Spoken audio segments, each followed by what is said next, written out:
To install the anti-scratch protector, first make sure that the iPhone is inside the case.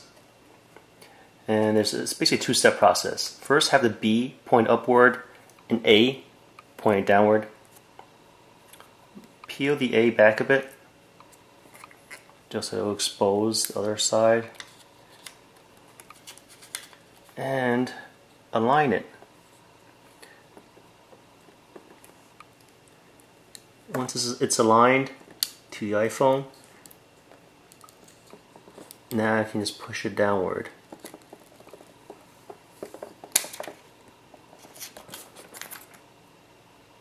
Now that it's adhered to the screen, you can just pull B, and there. It's that simple. Now you have your own screen protection. Alright, well, thank you for watching AwkwardHamster. If you guys have any questions, comments, suggestions, feel free to send to me. Bye.